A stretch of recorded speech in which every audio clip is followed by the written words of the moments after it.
October 1962. The world was closer to nuclear war than at any other moment in history. American spy planes had just discovered something alarming.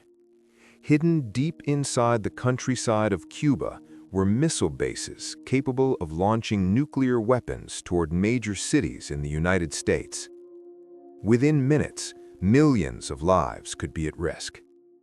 For the next 13 days, the world watched as the two most powerful nations on Earth stood face to face.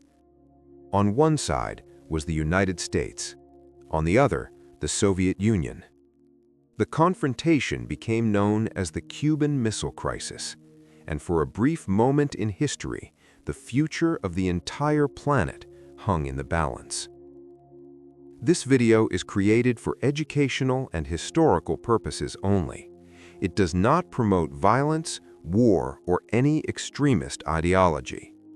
The goal is to explore historical events and military strategies in an informative documentary format. Some historical figures and political ideologies are mentioned as part of the historical context. These references are included strictly for educational analysis. The Cold War was not a traditional war. There were no massive battles between the world's superpowers. Instead, it was a long period of political tension, military competition, and strategic rivalry. Two powerful nations stood at the center of this confrontation, the United States and the Soviet Union. Both possessed enormous nuclear arsenals. Both feared the influence of the other, and both believed their political systems represented the future of the world. For years, this competition played out through alliances, technological races, and regional conflicts. But in October 1962, the tension reached its peak. A discovery in the Caribbean triggered a confrontation that would push the world dangerously close to nuclear conflict. For 13 tense days, global leaders, military commanders, and ordinary citizens faced the terrifying possibility that nuclear war could begin at any moment. Understanding this moment in history helps explain how fragile global stability can be, and how critical careful leadership becomes during moments of crisis. To understand the Cuban Missile Crisis, we must first look at the events that led to it. In 1959, a revolution changed the political direction of Cuba. The revolutionary movement was led by Fidel Castro, who soon established a government aligned with the Soviet Union. For leaders in Washington, this development raised serious concerns. Cuba sits less than 100 miles from the coast of Florida.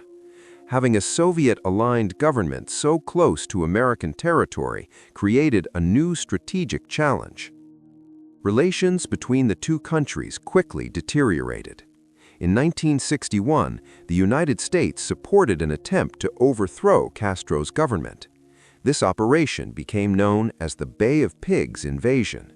The invasion failed. Instead of weakening Cuba's leadership, the event strengthened its alliance with the Soviet Union. Meanwhile, tensions between the superpowers were already growing. Across Europe and Asia, both sides competed for influence. Military alliances expanded, and nuclear weapons continued to multiply.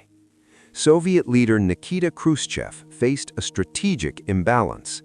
The United States had deployed nuclear missiles in several allied countries, including Turkey and Italy.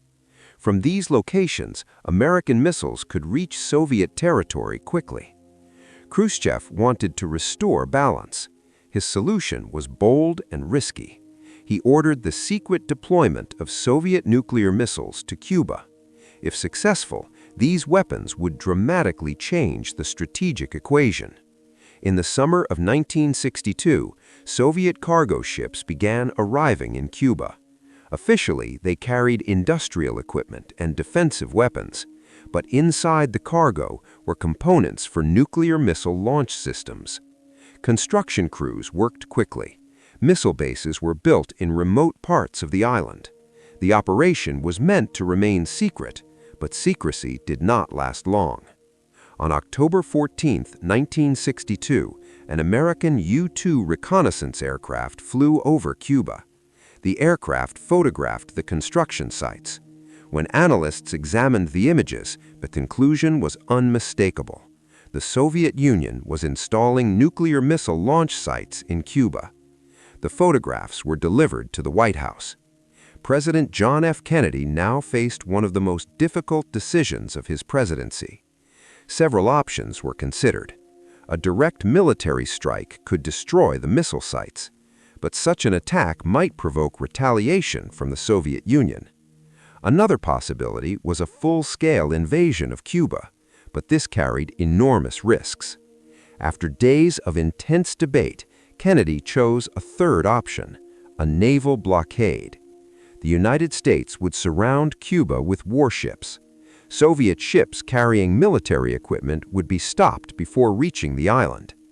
To avoid the legal implications of wartime blockade, the action was officially called a quarantine. American naval forces quickly moved into position. The world watched as Soviet cargo ships approached the blockade line. If the ships attempted to cross it, confrontation could occur. For several days, tension increased. Military forces across both nations entered heightened alert. Strategic bombers were prepared. Missile crews stood ready. Governments around the world feared the worst. Many people believed the crisis was limited to diplomatic negotiations, but behind the scenes, several dangerous incidents occurred. One of the most serious involved a Soviet submarine near the blockade line. American naval forces attempted to force the submarine to surface using warning depth charges. Inside the submarine, the crew had lost communication with Moscow. They did not know whether war had already begun. The submarine was also carrying a nuclear torpedo. For a brief moment, officers debated whether to launch it. Ultimately, cooler heads prevailed. The torpedo was not fired. Another surprising fact emerged years later. American intelligence underestimated the number of nuclear weapons already present in Cuba. In addition to strategic missiles, the Soviet Union had deployed tactical nuclear weapons on the island. These weapons could have been used against invading forces. If the United States had launched a ground invasion of Cuba, the situation might have escalated rapidly. Another major issue during the crisis was communication. Messages between Washington and Moscow often took hours to arrive. This delay created confusion and uncertainty. Eventually, both sides realized that better communication was necessary. After 13 tense days, a resolution was finally reached. On October 28, 1962, the Soviet Union agreed to remove its nuclear missiles from Cuba. In return, the United States publicly pledged not to invade the island. There was also a secret agreement. American nuclear missiles would be removed from Turkey. The immediate crisis ended, but the lessons were profound. Leaders on both sides recognized how close they had come to disaster. In response, new efforts were made to reduce the risk of future misunderstandings. One important step was the creation of a direct communication link between Washington and Moscow. This system became known as the Cold War Hotline. It allowed leaders to communicate quickly during emergencies. The Cuban Missile Crisis remains one of the most studied events in modern history. It demonstrated the power of nuclear deterrence, but it also revealed the dangers of miscalculation and miscommunication. For 13 days in October 1962, the world stood on the edge of nuclear war, and history was shaped by the decisions made during those tense moments. The Cuban Missile Crisis lasted less than 2 weeks, but its lessons still influence global strategy today. Moments like this remind us how fragile international stability can be, and how critical diplomacy becomes during times of crisis. If you enjoy in-depth war history and military strategy documentaries, consider subscribing to the channel. More stories about pivotal moments in global conflict are coming soon.